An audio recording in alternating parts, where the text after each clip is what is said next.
they don't really understand. But there's a reason for that. The reason God encourages people to wait until marriage to have sex is because when you have sex outside of marriage, you run a very high risk of messing things up. Now, this is particularly true for men. Men tend to imprint off of their early sexual experiences, much like a bird. Some of these birds, these cranes and stuff, they imprint on the first thing they see after they're born. I don't know if you know about this, but there's some animals that when they're born, the first thing it sees, it imprints on and thinks it's mama. So if these stupid cranes are born and a chicken's around, it's going to follow the chicken and ignore its mother. And professionals who deal with these animals have to be very, very careful not to be seen. I've watched them work with them while they're actually dressed up like gigantic cranes to get around them because they're not the brightest things in the world. It's mama, and they'll follow it everywhere. And men tend to imprint off of their early sexual experiences. If a man's early sexual experiences are in the context of lust, which is what they are outside of marriage. It's not really about love, it's about lust, it's about heat, it's about the backseat of a car, it's about someone they don't really know. They tend to imprint on that. They tend to imprint on the sex and not the girl. Are you following me? It's like when they have this, these early orgasmic experiences, it's like their psyche goes, whoa, what was that? And it starts taking pictures. This is because they want to remember. And they imprint off of this. And that's why a lot of guys, they get stuck here.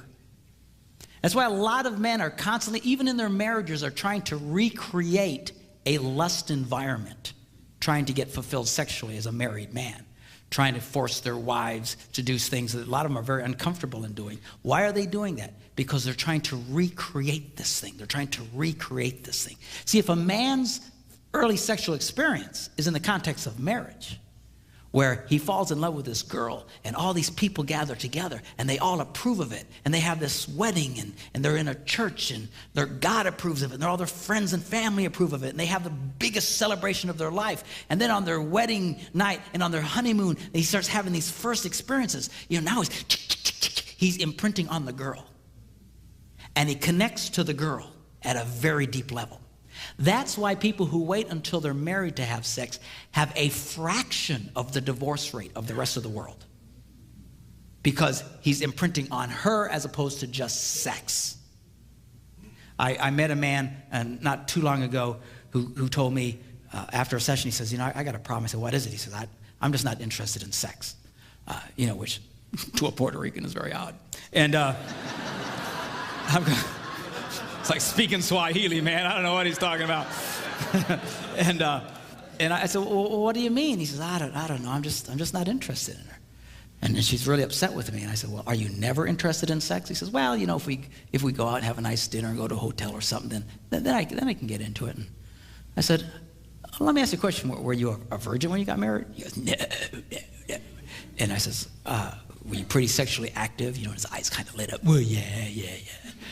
And I said, why don't you tell me about it? What would be a typical experience? I'd find these women and pick them up in bars and take them out for dinner and go to some hotel. I said, do you see what you've done? You've so imprinted off of that you constantly try to go back there. You try to go back there. In fact, psychologists today, our whole sex culture that you get from experts is all lust-based because they assume virtually everybody's already done this. So they try and encourage people to keep recreating and keep fantasizing and keep imagining and all this other kind of stuff. And it can be very, very destructive. And men can have a really hard time really, truly connecting with their wives. Can you get past that? Yes, you can. And I'm going to show you how. But you just got to understand it's going to be different for you than for everybody else. Same was true with women. They also imprint, but they imprint in a different way. It's not so much on the sex as so much what happens after the sex. And when women have sex outside of marriage, nothing happens after sex. There's no connection. There's no follow-up. They imprint on that sex equals nothing. Sex means nothing. That's why so many married women have such negative attitudes about sex. What I was talking about last night, how this is such a key thing, they don't even comprehend it because they have learned falsely that sex means nothing. If a woman waits until her wedding night and sees how that is how she connects with this guy, she understands this means everything. This is a key. This is a very fundamental thing. Particularly, you feel very bad for women who've been sexually molested, because not only does it mean anything, their whole experience was forced on them, and that so has such an impact. Those early experiences are so important. It's not like God is embarrassed about sex. God is not a prude. He's seen you naked. He can handle it. It would really freak me out, but he can handle it. Some people say, yeah, you shouldn't have sex before marriage. Yeah, it's just puritanical nonsense. No, no, no, no. This stuff has a huge impact on people that a lot of you will struggle with this for the rest of your life. I'm going to show you how to help you with the struggle, which is not what you want to hear. You want to hear how you just fix it and it'll all go away.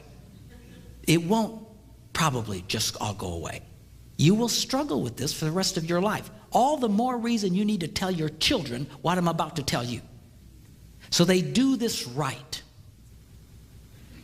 It's a matter of like metabolism. You know how some people, they can eat anything they want and they never gain weight? You know, we all hate those people. You know, they never have to think about it. It's natural to them. They can eat anything and they stay slim all the time. Then there's the rest of us. We so much as look at food, we gain 5 pounds. What is the difference? We can still be at a healthy weight, but it's a lot harder for us. It's a lot more work for us, a lot more energy for us to get into a healthy place. What I'm talking to you about has to do with sexual metabolism. If you do this right in the beginning, those people have an automatic, natural, healthy metabolism. And they carry it with them throughout their whole lives. That's why these people usually stay married forever. These guys who get married at, 18 years old, like Debbie and I did, and die at 103, with just what, they have this healthy sexual metabolism because they didn't get all messed up. And everybody else struggles. That's not to say you cannot have a good sex life. You can.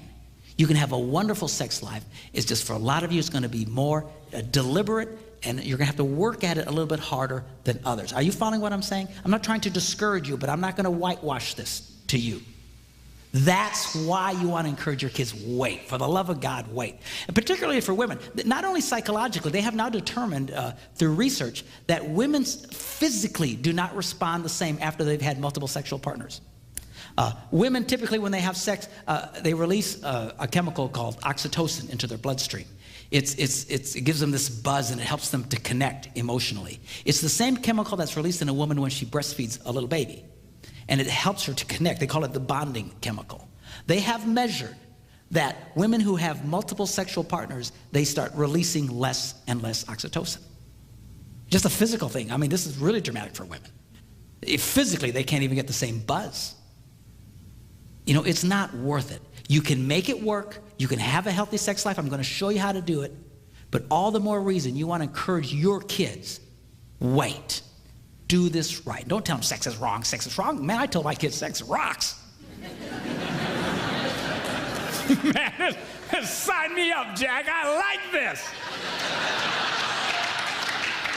All right? But do it the right way. If you don't do it the right way, they can struggle. Some of you are struggling now. Some of you will struggle.